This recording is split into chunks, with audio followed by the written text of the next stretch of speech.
Can you imagine if this competition created a lasting legacy for the future of our forests and young people? Because that's what this project is going to do. I'm Lucy, I'm 23 and I'm from Oxford, and I love woodlands. The forest is where I feel most at peace and at home. It's an escape from family and job stresses.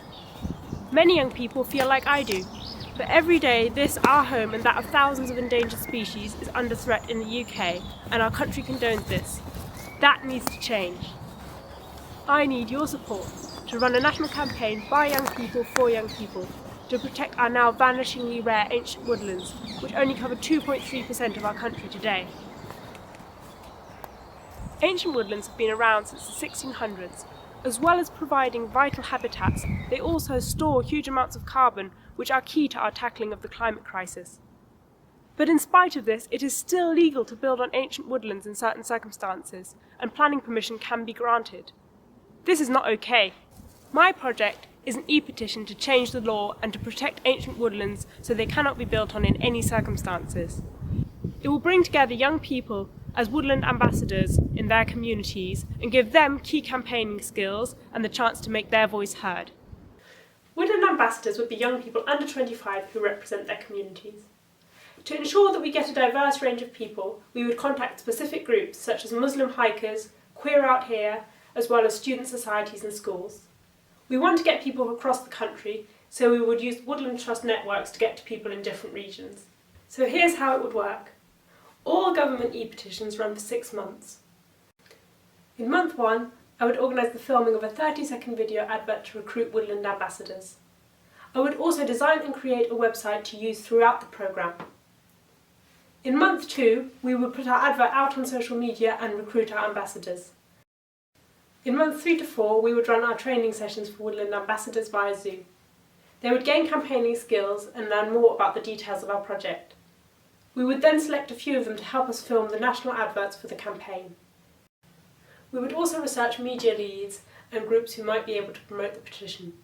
We would get in touch with local press and put them in contact with our ambassadors for their region. Our woodland ambassadors could then start sharing their stories and uploading them to the website. In months 5 to 6, we would launch our petition. We would focus heavily on promoting it in the first 2 weeks to help it gain momentum. Our woodland ambassadors would be at the ready to promote it within their communities. We would also time the release with National Tree Week, which starts on the 25th of November. Once we hit 10,000 signatures, we would then release a short film about young people and woodlands. This would help further promote the petition. Members of the public could also feel involved by sharing their stories about woodlands and uploading them to our website. Although this is our projected timeline, we need to be flexible and ready to adapt to current events in order to make our petition most effective. To recruit woodland ambassadors, we would use video advertising. Video advertising on social media costs around 80p per click, although prices vary. We would want to get at least 100 ambassadors to click on the website because not everybody who signs up will stick with it. This would cost around £200. We would also use advertising to promote the petition at the start and to get to around 5,000 signatures.